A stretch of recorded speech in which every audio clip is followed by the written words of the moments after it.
À l'Assemblée nationale cet après-midi, discussion du rapport sur les sociétés pétrolières. M. Dornano définit les orientations de la politique du gouvernement français en la matière. Jugement dans l'affaire des vins de Bordeaux. 1 an de prison pour le principal animateur de la fraude. Les cousins Cruz sont condamnés à 1 an avec sursis. 9 personnes sont relaxées. Les condamnés veulent faire appel. Lancement aujourd'hui du satellite franco-allemand Symphonie par une fusée américaine. Première étape dans la réalisation d'un réseau européen de télécommunications spatiales. Le président de la République et Nounours ont souhaité un joyeux Noël aux 460 enfants invités cet après-midi à l'arbre de Noël du palais de l'Élysée.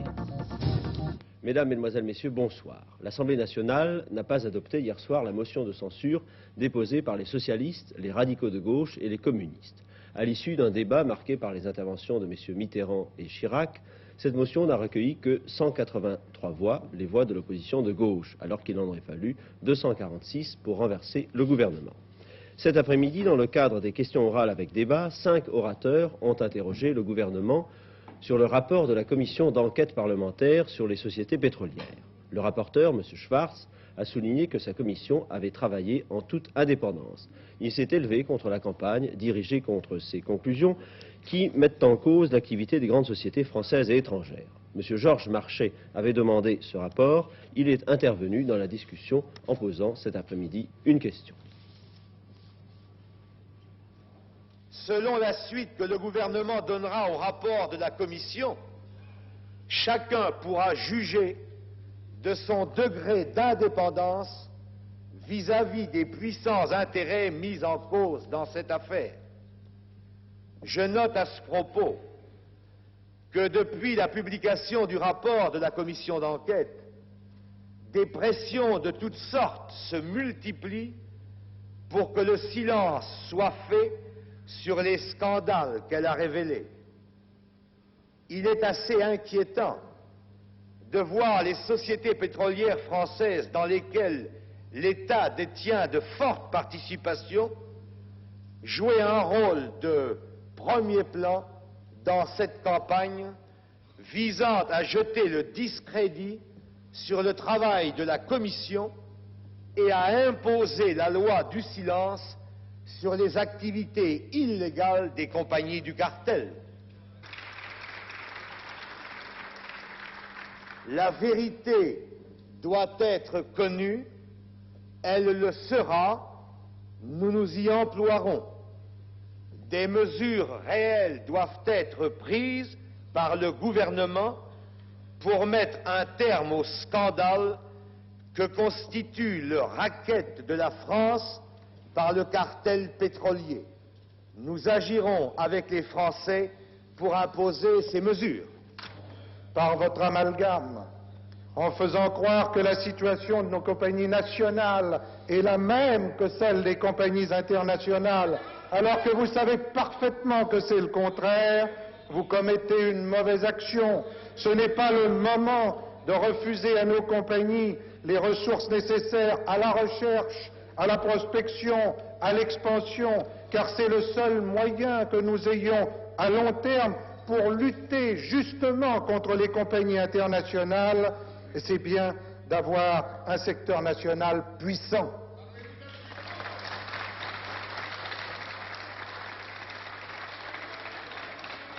Vous proposez encore de nationaliser nos compagnies françaises, de créer un monopole. C'est une solution. Mais j'ai pour ma part tendance à préférer des groupes compétitifs, gardant leur esprit d'entreprise, au confort d'un monopole auquel je crois bien que ni l'État ni les Français n'auraient rien à gagner. Enfin, proposition qui ne m'étonne ni de vous ni de votre groupe, il faut trouver des coupables. Et où? Dans l'administration, que l'on ne cesse de dénigrer. Alors je voudrais vous dire très solennellement à votre Assemblée que je ne peux pas laisser attaquer directement sur la place publique des fonctionnaires qui servent l'État sous mon autorité et qui l'ont toujours servi avec confiance, conscience et compétence sous l'autorité des ministres responsables quelle qu'ait été l'appartenance politique de ses ministres. Le gouvernement a déposé au Sénat cet après-midi un amendement au projet de loi de finances rectificative, amendement qui apporte d'importantes améliorations à l'indemnisation des rapatriés. Hier, M. Chirac a repoussé une proposition des rapatriés. C'était un projet de loi que les principales associations de rapatriés étaient venues lui proposer.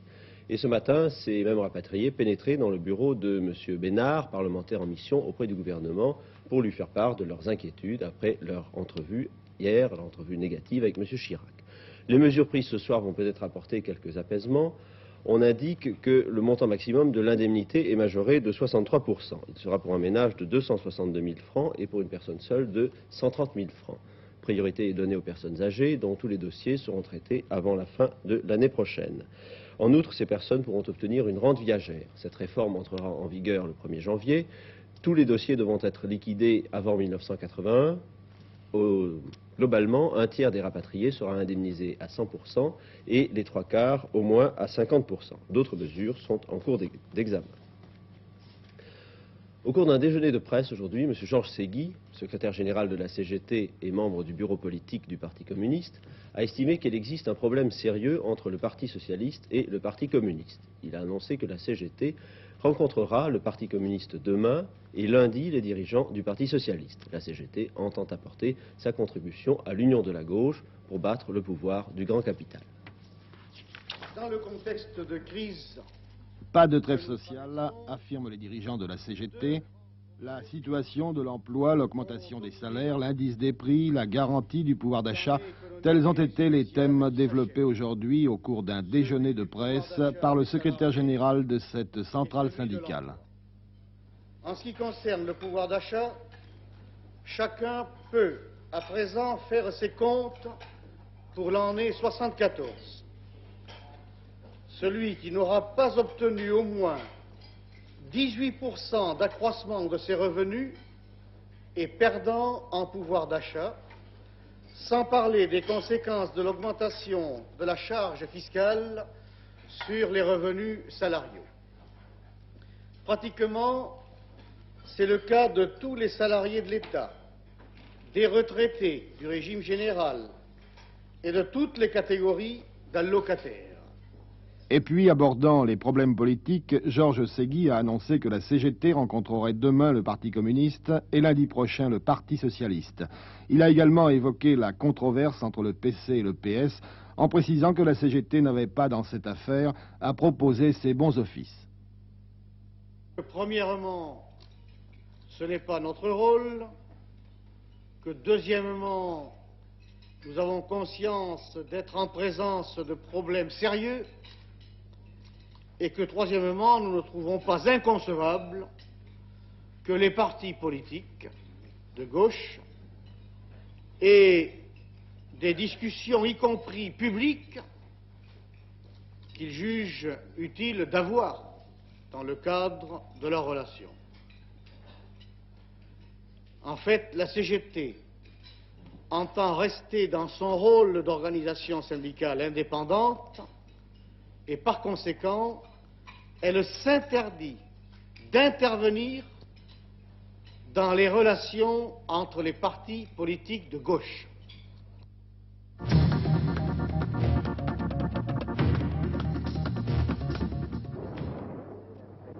Commerce extérieur, déficit de la France 7 fois moins important en novembre qu'en octobre. 218 millions au lieu d'1 489 millions. Norbert Segard, secrétaire d'État au commerce extérieur, note qu'il ne faut pas attacher une importance exagérée aux résultats d'un seul mois, notamment parce qu'ils ont pu être influencés par la grève des PTT.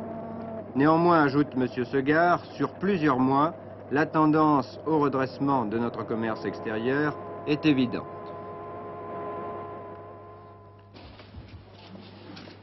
Prison, 3 jours de permission exceptionnelle pour les détenus à l'occasion des fêtes de Noël, mais pas pour tous les détenus, comme l'a expliqué Hélène Dorlac, qui visitait ce matin la maison d'arrêt de Versailles.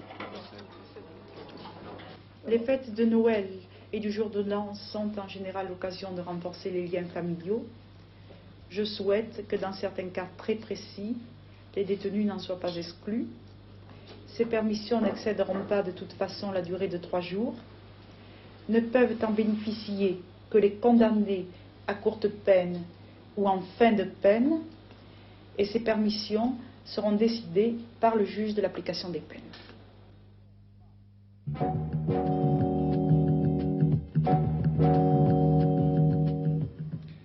Le commissionnaire Pierre Bert, 1 an de prison ferme. Les cousins négociants Lionel et Yvan Cruz, 1 an de prison avec sursis et 3 ans de mise à l'épreuve.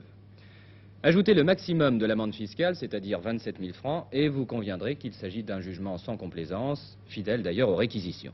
D'autant que les amendes fiscales vont se chiffrer par milliards d'anciens francs. Il faut espérer que ces sanctions marquent un coup d'arrêt à la cuisine, au baptême des vins de Bordeaux. Pierre Bert, le commissionnaire courtier, avait lui-même confirmé à l'audience, il y a un peu plus d'un mois, que les coupages entre blanc et rouge, ou entre Bordeaux ordinaire et vin du Languedoc, se pratiquaient couramment. Certes, le vin trafiqué ne représentait qu'à peine 1% de la production annuelle du Bordeaux. Mais il suffit de quelques bouteilles douteuses pour ébranler la confiance du consommateur. Et puis les Saint-Estèphe, Pomerol et autres Saint-Émilion ne sont-ils pas un peu de l'image de la France à l'étranger? De Hollande, de Suède et même de Porto Rico, les ambassadeurs de la maison Cruz étaient venus le rappeler à la barre. Ce jugement était tout aussi attendu dans les régions où l'on cultive la vigne, en particulier chez les petits viticulteurs du Midi qui demandaient des dommages et intérêts, furieux qu'on ait détourné une partie de leur production pour maquiller du Bordeaux indigne de l'appellation. Bref, il fallait purger les raisins de la colère, selon l'expression imagée d'un des avocats de la partie civile. Trop sévère ce jugement, estime cependant Pierre Bert et les cousins Cruz, qui ont décidé de faire appel dès cet après-midi. Il s'agit pour eux, en effet, de dire que cette prison avec sursis, surtout pour les cousins Cruz, est pire certainement que la mise à l'épreuve. Une mise à l'épreuve qui a été certainement très mal accueillie par Lionel et Yvan Cruz. Cette sanction est en effet habituellement réservée aux voyous de grande banlieue, que le juge veut avoir à l'œil pendant quelque temps. On imagine la vexation des princes du négoce bordelais, Lionel et Yvan Cruz, de devoir pointer régulièrement à la police pendant 3 ans comme de vulgaires malfrats. Le garde des Sceaux a annoncé ce matin qu'il allait se préoccuper personnellement des questions soulevées par le récent verdict intervenu dans le procès de Pierre Goldman. Samedi 14 décembre, cet homme de 30 ans a été condamné à la réclusion criminelle à perpétuité pour l'assassinat, en 1969, de 2 personnes dans une pharmacie du boulevard Richard Lenoir à Paris et pour 3 hold-up. Pierre Goldman nie le double meurtre, mais reconnaît les 3 agressions à main armée. Ancien membre de l'UNEF et du Comité national des étudiants communistes, Pierre Goldman, au cours de 4 années de détention préventive, a obtenu 2 licences et prépara 2 thèses de doctorat. L'avocat général parlera d'un faisceau de reconnaissance, c'est-à-dire d'indices extrêmement impressionnants et tout à fait déterminants. Les témoignages accusant Pierre Goldman du meurtre du boulevard Richard Lenoir étant assez imprécis, sinon incohérents. Un témoin, un policier qui avait été blessé par lui, avait cependant à l'audience reconnu formellement Pierre Goldman. Pour son avocat, maître Pollack, les témoignages sont tous précaires et de surcroît n'ont été accompagnés d'aucune reconstitution. Et l'innocence de l'accusé ne fait donc aucun doute. Après la condamnation de Pierre Goldman, de violents incidents ont éclaté dans la salle du tribunal où l'on a entendu les cris de jurés assassins. Un juge a été chargé d'instruire une information contre inconnu pour outrage à magistrat et à jurés. Un comité justice pour Pierre Goldman a publié un communiqué protestant en termes violents contre le verdict. Monsieur Le Canuet, le garde des Sceaux, a été amené cet après-midi à parler de ces incidents à l'Assemblée nationale en réponse à la question d'un député.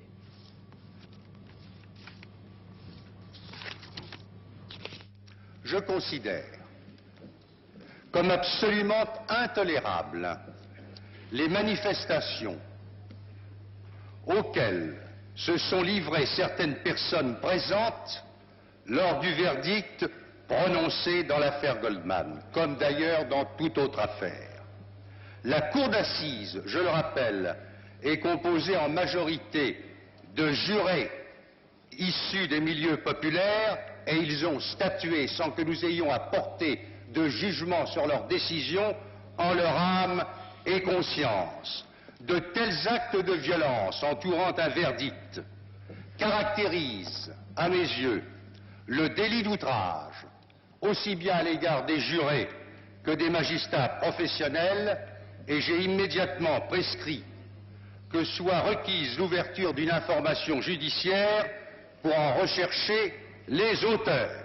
Hier encore, inaugurant le tribunal de Nanterre, le palais de justice de Nanterre, j'ai rappelé aux magistrats, c'est un devoir de ma charge, que leur premier devoir était l'impartialité. L'impartialité du juge est la condition de la confiance des Français envers leur justice.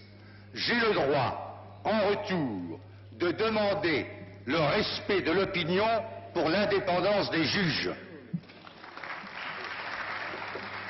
Les nouvelles de l'étranger, après la révolution culturelle et après la campagne contre Lin Piao et Confucius, c'est le retour à la normale en Chine. Une citation du président Mao Tse-tung est en ce moment expliquée au cours de réunions politiques publiques. Le président Mao a dit notamment « Le parti tout entier et l'armée tout entière doivent s'unir ». Cette citation confirme ce que l'on savait depuis plus d'un an, à savoir que la révolution culturelle, commencée en 1966, est bel et bien terminée. Il est temps que les choses s'apaisent.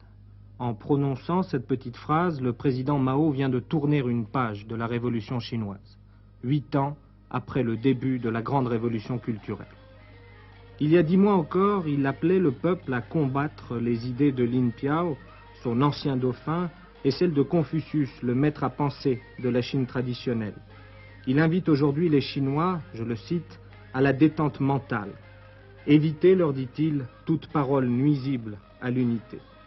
Priorité est donc donnée à la consolidation des victoires remportées sur ceux que l'on appelle toujours à Pékin les révisionnistes et les antipartis. Une victoire que Mao croit totale. Le drapeau rouge, la revue doctrinale du parti, le constatait encore il y a 15 jours. La majorité des cadres sont bons, disait-il, notre armée est bonne, les organes d'État sont bons. L'heure de l'épuration est passée. On a même vu il y a peu d'anciennes personnalités chassées par la révolution culturelle retrouver leur place à la direction du parti ou au gouvernement. Aux ouvriers, aux paysans qui depuis 8 ans pourchassaient les ennemis du peuple, Mao dit aujourd'hui « Reportez votre énergie, toute votre énergie sur la production ». Les affrontements idéologiques de la révolution culturelle n'ont en effet jamais favorisé le développement économique. Depuis le lancement de la campagne anti-Confucius, aux 4 coins du pays, les conflits sociaux se multipliaient. Un peu partout, les directions d'usines et de coopératives étaient mises en cause. Or, l'économie chinoise n'a toujours pas vraiment décollé. Mao Tse-tung met donc un terme à des abus qu'il a menacés. La révolution chinoise change donc de méthode, mais ses objectifs restent les mêmes. S'il parle de détente et d'unité, le président Mao rappelle que la grande affaire prioritaire reste bien la critique de la pensée conservatrice et réactionnaire.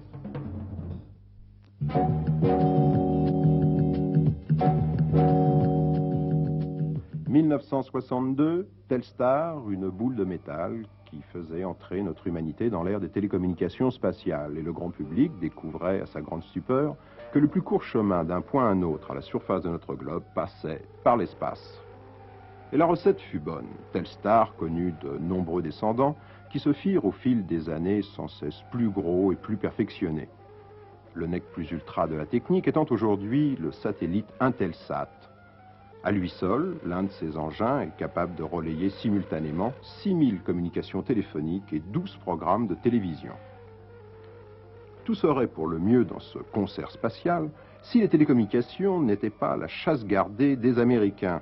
En effet, par le biais d'une organisation internationale, l'Intelsat, organisation dont ils sont majoritaires, les Américains contrôlent la fabrication et l'exploitation des satellites. Dès lors, les Européens qui souhaitent s'affranchir de ce quasi-monopole ont envisagé de se doter de leurs propres satellites de télécommunications. C'est ainsi qu'est né en 1968 le programme franco-allemand Symphonie, dont l'aboutissement sera le lancement cette nuit du satellite Symphonie. Un engin au demeurant fort modeste, puisqu'il ne pèse que 400 kg et est capable de transmettre simultanément 600 communications téléphoniques ou 2 programmes de télévision. Cependant, Symphonie présente une innovation capitale. Il préfigure les satellites de demain. À l'inverse des satellites américains qui tournent sur eux-mêmes comme des toupies, Symphonie restera maintenu immobile dans le ciel grâce à l'éjection de bouffées de gaz. Seulement, Symphonie est et restera un satellite purement expérimental, c'est-à-dire qu'il ne servira qu'à effectuer des essais techniques, mais jamais il ne servira à un usage commercial. Pourquoi ? Tout simplement en vertu de ces fameux accords internationaux Intelsat, qui interdisent toute concurrence dans ce domaine. Alors pourquoi lancer dans l'espace un engin qui nous coûte tout de même 1 milliard de francs? Tout simplement pour rôder une technique qui s'amorce comme étant celle de demain, et aussi pour montrer que le monopole des télécommunications ne sera plus pour longtemps l'apanage des Américains lorsque l'Europe aura ses propres fusées. Symphonie est donc un test, mais aussi un défi.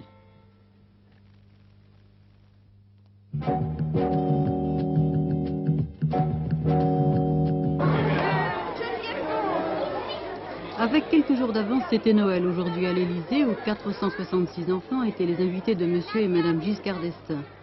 Des enfants du personnel de la présidence, les meilleurs petits élèves des écoles de Paris, de Bobigny et de Noisy-le-Grand. Un spectacle de variété avec des clowns, des marionnettes et les compagnons de la chanson. Pardon à Cervantes, et pardon à Lorca, mais j'ai pris cet été du pudding et du thé sur la Costa Brava. Le président de la République a souhaité lui-même un bon Noël aux enfants. J'attends noir. Je suis entré par la porte, je suis entré par... Je suis entré par la porte du parc. Par la porte du parc. J'ai rencontré d'ailleurs de très beaux chiens. Très content de te rencontrer. D'ailleurs, nous nous étions déjà rencontrés autrefois parce que tu venais souvent à la télévision. C'est vrai. Et moi j'y venais, c'était un petit peu plus tard, mais on se rencontrait dans les couloirs de la télévision. Alors je suis très content que tu sois venu à l'Élysée. Voilà, Nounours, est-ce que tu me permets, je voudrais dire un mot à nos amis qui sont là. Je vous en prie, monsieur le président. Oh, tu sais, Nounours, je très bien, d'ailleurs, je peux très bien imiter ta façon de parler. Alors si tu l'imites, je t'imiterai. Vous avez peut-être vu des affiches ou de la publicité dans des journaux et où je suis représenté en Père Noël. Et je veux dire que malheureusement, ces affiches et cette publicité, ça n'est pas vrai. Je ne suis pas un Père Noël. On m'a représenté avec ma fille et je suis un Père Noël. Et je regrette beaucoup que cette publicité, ce ne soit pas vrai. Parce que d'abord, si j'étais un Père Noël, j'aurais un beaucoup plus joli costume. Il y a aujourd'hui ici à l'Élysée 2 groupes de Père Noël. Il y a d'abord les artistes qui vous ont distrait et que vous avez applaudi tout à l'heure et que vous allez à nouveau applaudir avec moi en criant très fort avec moi « Merci ». Nounours, tu donnes le signal. 1, 2, 3, merci. Ensuite, des cadeaux pour chacun des petits invités avant le goûter. Vous êtes toutes les deux, vous êtes venus ensemble? Qu'est-ce que tu penses de l'Élysée? Tu trouves que c'est joli? Je trouve ça joli. Vous avez vu le jardin de l'Élysée? Vous êtes venu par l'avenue? Par l'avenue. Tu étais déjà venu dans ce quartier, tu avais déjà vu l'Élysée, tu étais passé devant. Terminons par une nouvelle de ski. Deuxième victoire de la saison pour l'Italien Piero Gros. Cet après-midi à Madonna di Campiglio, le jeune Italien a remporté le slalom géant devant l'Américain Greg Jones. Pietro Giovanna, un autre transalpin, est 3e et l'Autrichien Klammer 4e. Philippe Barroso, premier français, prend la 17e place. Mesdames, Mesdemoiselles, Messieurs, merci de votre attention. C'était le dernier journal de cette journée, les dernières informations. Prochaines informations demain à 13h. En attendant, passez une bonne soirée avec le programme minimum.